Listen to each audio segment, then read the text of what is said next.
Aimez-vous vous habiller le matin? Qu'est-ce qui se joue derrière les choix vestimentaires que l'on fait chaque jour? À travers ces mini-interviews, je recherche les références, les histoires et le rapport très personnel que chacun entretient avec le style. Je m'appelle Lucie, je suis consultante de garde-robe et curatrice seconde main. Et voici un nouvel épisode de Ce qui nous habille. Bonjour Cécile. Bonjour Lucie. Peux-tu te décrire en quelques mots? Parisienne, 57 ans, 3 enfants, passe sa vie à essayer de percer professionnellement, puis et fan de fringues, puisque évidemment on va parler de ça. Ah oui. Voilà. Et ouais, non, c'est tout. Hein. Je t'ai dit mère de 3 enfants, oui, ça. Absolument, mais Voilà. j'aime bien que tu le dises 2 fois. Je trouve ça très chouette. Est-ce que t'aimes t'habiller le matin? Ça dépend des matins. Évidemment. Justement, comme on parle à ce moment-là et que j'ai cet énorme plâtre à la main, je ne peux absolument pas m'habiller comme je veux. C'est assez marrant. J'appréhende les choses différemment. Et puis, comme je reviens de voyage où mes capacités d'habillement étaient limitées parce que tu pars pas avec tout et n'importe quoi et qu'il fait extrêmement chaud, donc tu ne peux pas du tout t'habiller comme tu veux. Je me disais, ça va être génial, en rentrant, j'avais envie. Enfin, c'était de retrouver ton armoire. quelque chose que je pensais. Et bon, voilà. Et du coup, là, je ne peux pas le faire. Et en même temps, les combinaisons que j'arrive à trouver, là, me satisfont. C'est assez marrant. Donc, alors, par contre, je sais pas très varié, mais j'adore m'habiller le matin si je trouve quelque chose qui me convient. Ouais. Mais c'est pas toujours le cas. Et quand je travaillais tous les jours dans un bureau, ça pouvait me mener à pas mal d'énervement si je trouvais pas ce que je voulais. Ouais. Et pour revenir à ton plâtre, du coup, tu dirais que la contrainte, finalement, apporte encore plus de créativité? Ouais, il y a un truc où t'assumes plus, en fait. Tu l'as décoré, ton plâtre, j'espère. Oui, enfin, c'est pas moi qui l'ai décoré, c'est plein de jeunes gens qui m'ont mis créatifs. Il y en a qui m'a mis... I love Jamiroquai. Ah, me too. Mais c'est un jeune qui l'a mis. Non, mais notre époque est Ouais, c'est là. Et du coup, comment décrirais-tu ton rapport aux vêtements? C'est mon enveloppe essentielle. Quand je te dis essentielle, bon, le mot est peut-être un peu exagéré, mais par exemple, je me souviens quand j'étais petite, j'avais des amies, elles avaient une tenue pour l'intérieur et elles s'habillaient pour sortir. Je n'ai jamais fait ça de ma vie. Je m'habille. Et je déteste me mettre en tenue d'intérieur un peu crade. Enfin, ou sinon je le fais très rarement parce que, je sais pas, je vais me faire une journée de ménage, je m'en fous. Donc, évidemment, c'est quelque chose d'important. Je pense qu'il m'a été pas mal transmis par ma mère, quand même.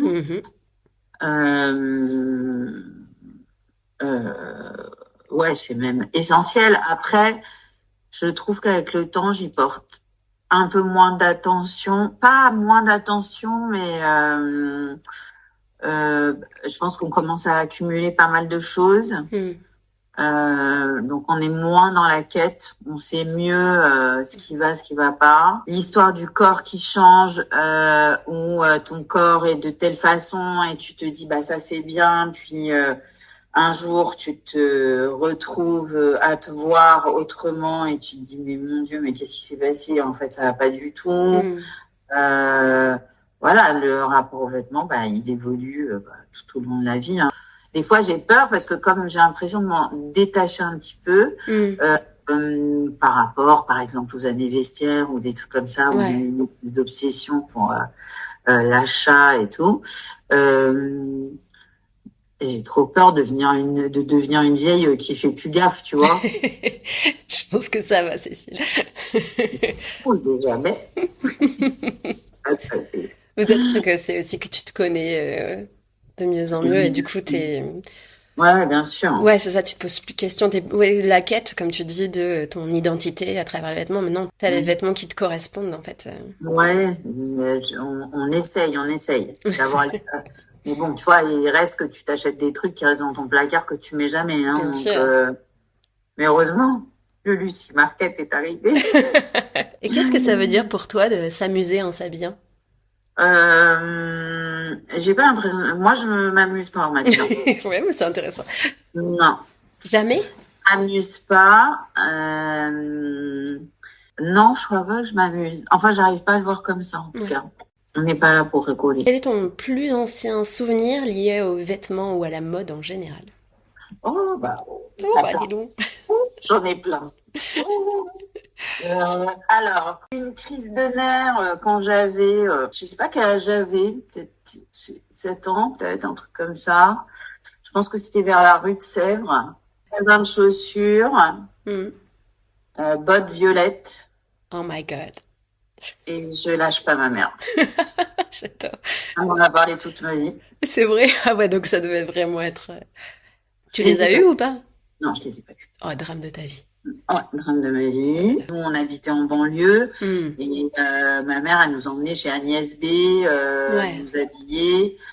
On avait des ensembles quand on était petite, ça c'est pareil, des trucs qui m'ont marqué, qui étaient des manches, mais un ensemble matelassé de chez RS.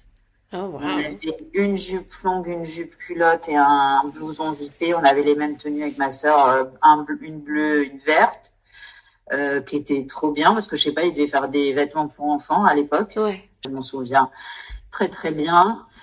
Ma première tenue Agnès B, Hmm.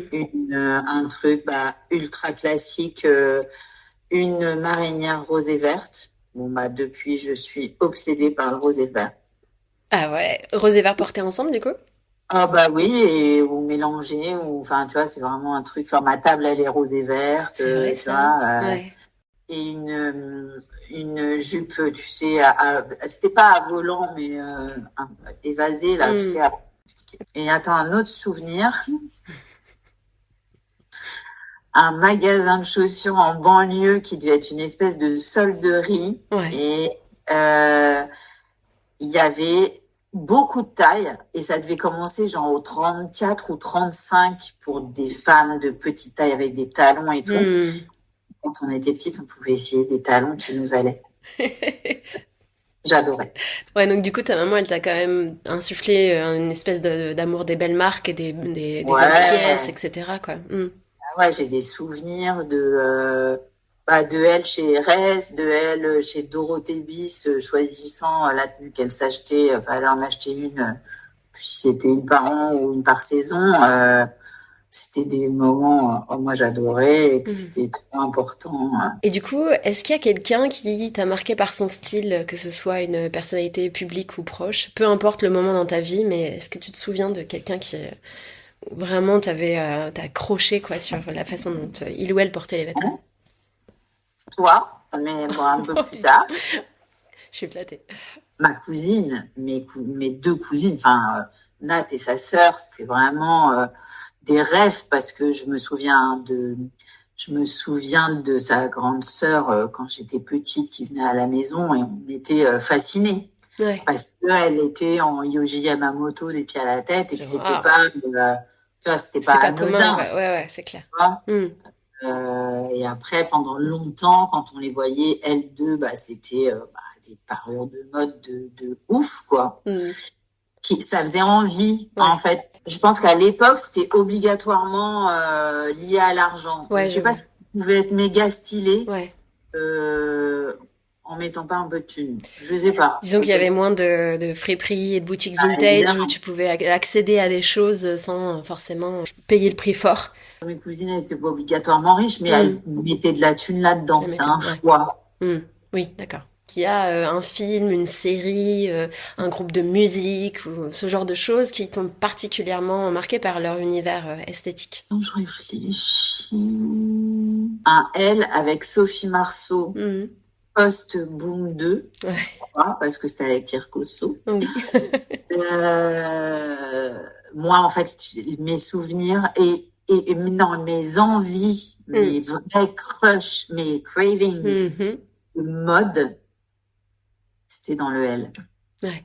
Mais vraiment, ça me rendait tarée. Hmm. tu vois, je regardais, j'avais envie de manger les pages, tu vois. J'ai des souvenirs de séries de mode comme ça qui me... Je me disais, mais je veux trop, en fait, je veux être ça. Alors, peut-être que c'était à la fois la mannequin, la tenue, tout ça. Et donc, cette série mode, elle était avec Sophie Marceau qui portait des robes de l'époque, genre robe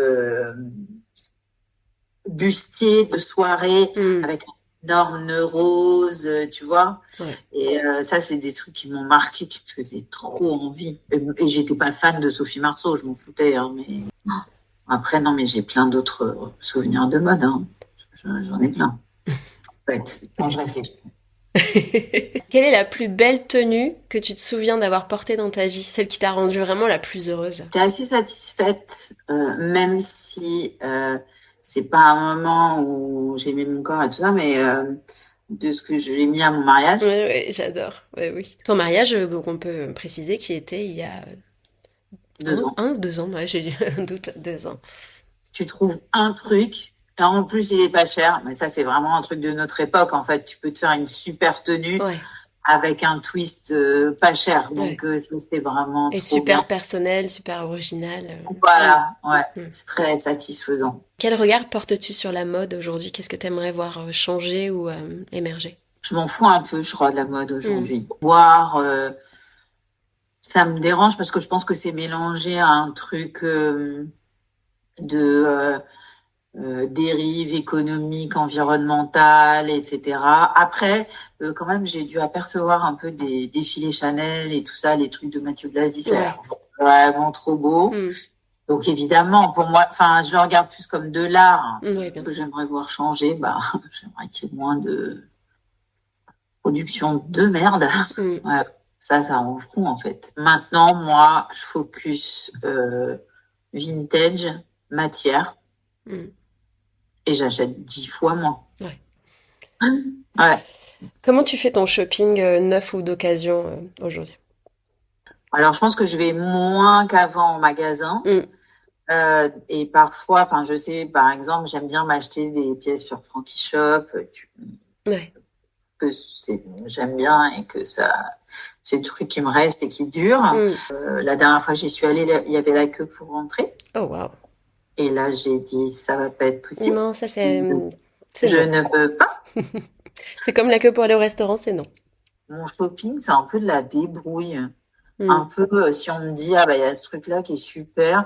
J'arrive pas, là, les derniers trucs que j'ai achetés, bien sûr, c'était en Asie. J'ai plus envie, mais ça va avec l'idée d'avoir, t'as un bon jean et t'es bien. J'avais envie d'avoir un beau pull en cachemire. On avait des 4 fils chez Monop en solde. J'étais à Donf. J'ai dit, bon, bah, comme il est quand même à 140 balles, je vais l'essayer.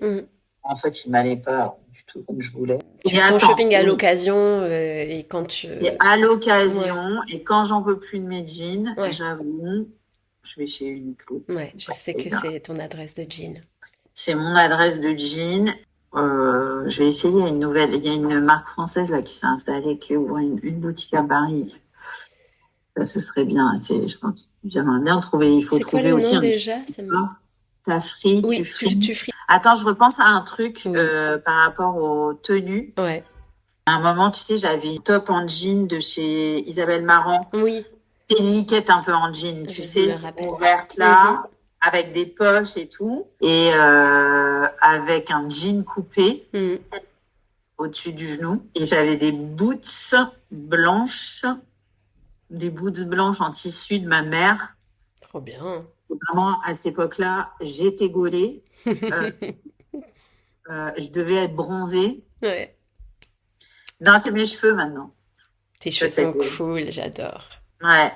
Et même en Asie, hein, les mamies, elles me disaient oh, mais c'est beau vos cheveux, les petites. C'était trop mignon. C'est mon atout fashion maintenant. Bah absolument, c'est un vrai parti pris. Grave. Et lié ou pas, quel regard portes-tu sur ton armoire aujourd'hui? Est-ce que tu aimerais changer quelque chose? Moi, j'aimerais l'optimiser. C'est bizarre ce truc qu'on a. On se dit non mais ça je peux quand même pas le. Parce que si je regarde, j'ai une pile de 50 trucs, je pense, en haut. C'est énorme. Ouais. Et ça fait chier de pas tout mettre. Et en même temps, c'est chouette d'avoir le choix. Et c'est sûr, avoir un truc un peu plus épuré, où tu sais que tu peux prendre tout ce que tu veux dedans, c'est trop bien. Que tout est OK et que tout te va. Okay. Ben ouais, évidemment. J'ai une vision aussi de Laurent avec la mode. Ouais. Où il n'a pas du tout les mêmes codes que moi. Il a un petit problème des fois d'accord de couleur qui rend pareil. Oui, tu m'avais dit. Mais il a un truc. Ouais. Et d'ailleurs, dès que je l'ai rencontré, il avait des tenues qui lui allaient trop bien, qui étaient extrêmement stylées. Ça, c'était un truc important quand tu me dis par rapport au regard qu'on a sur les autres. Ouais. Où, j'aurais pas pu tomber amoureuse d'un mec mal sapé, par exemple. Ouais. Là, c'est le look, ça a ajouté au mystère et tu voulais... ouais. Et d'ailleurs, Laurent, quand je l'ai rencontré, je me souviens du blouson. De sa tenue. Ah oui. Je me souviens du blouson qu'il avait, qui était un blouson de pompier américain que son pote lui avait prêté, mais je m'en souviens ultra bien. Quand on était au marché vintage de Thaïlande, il a trouvé un stand, il restait 3/4 d'heure, de t-shirts à 1 euro, et il en a acheté genre 8, tu vois. Et ils sont super. On a regardé après un vieux Paul Smith qui est trop bien. Maintenant, j'ai un grand t-shirt Mickey que je peux mettre là parce que il est immense. Mais moi, jamais de ma vie, je fais ça, en fait. Ouais. Déjà, ça me fait chier de trier. C'est mon problème avec les vintage. J'ai la flemme. Ouais. Moi, faut que j'aperçoive et que je me dise, ok, c'est bon, vas-y. Faut que ça aille vite. Faut que ça aille vite, en fait. Ça, c'est un truc, c'est pas très passionnant, mais tu sais, c'est mon truc du jean, quand même. J'adore bien sûr. Ça. Et j'ai trouvé cette chemise qui est immense, mais Dieu merci, parce que c'est super à porter, qui est un peu en chambray plutôt, mais qui a les petits boutons, pression. Ça, c'est la base. Donc, comme ça me fait ma chemise en jean, mais à manches courtes, légère. Légère. Ouais. Et là aussi, le plat trépassé. J'en mets tous les jours. Voilà. Et aujourd'hui, à tes yeux, quel est le vêtement ou l'accessoire le plus précieux que tu possèdes ? Ça peut être fluctuant, mais c'est un bon jean. Parce qu'avec un bon jean, t'es bien. Si tu n'avais aucune contrainte extérieure, que ce soit la météo, le pro, le plâtre, ou imposée par toi-même, comment tu t'habillerais aujourd'hui ? J'aimerais bien remettre des talons, pas obligatoirement hauts, mais ça j'ai arrêté d'en mettre, mais tu vois des talons. Attends, j'essaye d'imaginer comment je m'habillerais. Je pense que je serais assez classique, avec des très beaux détails. Ouais. Un foulard sur la tête, un bijou, un truc comme ça. Ouais, classique mais rock en même temps, te connaissant. Oui, peut-être un peu. Ouais. Est-ce qu'il y a une de mes newsletters qui t'a particulièrement parlé ? Oui, il y en a plusieurs, tu sais. Je trouve ça très kiffant. J'adore la façon dont ça évolue. Du coup, la dernière que j'ai trop kiffé, c'était avec Harrison Ford. C'était trop bien. Et maintenant, je sais que je trouve ça pourrait être une source de shopping. Ouais. Mais tellement. Là, je pense que à chaque fois qu'il y en a une, il y a un truc. Et je clique sur les liens, ça c'est sûr, et que je pourrais acheter. Ouais. Est-ce que tu veux ajouter un dernier mot pour la fin ? Vive le Lucie Marquet. Oh. Merci Cécile. Merci d'avoir écouté ce nouvel épisode de Ce qui nous habille. Et pour soutenir le podcast, n'hésitez pas à liker, commenter, laisser un avis noté sur votre plateforme d'écoute. Ça donnera encore plus de visibilité à toutes ces mini-interviews et à toutes ces personnalités. Et pour continuer les conversations, retrouvez-moi sous The Lucie Market sur Substack, Instagram, TikTok, Pinterest et plus encore.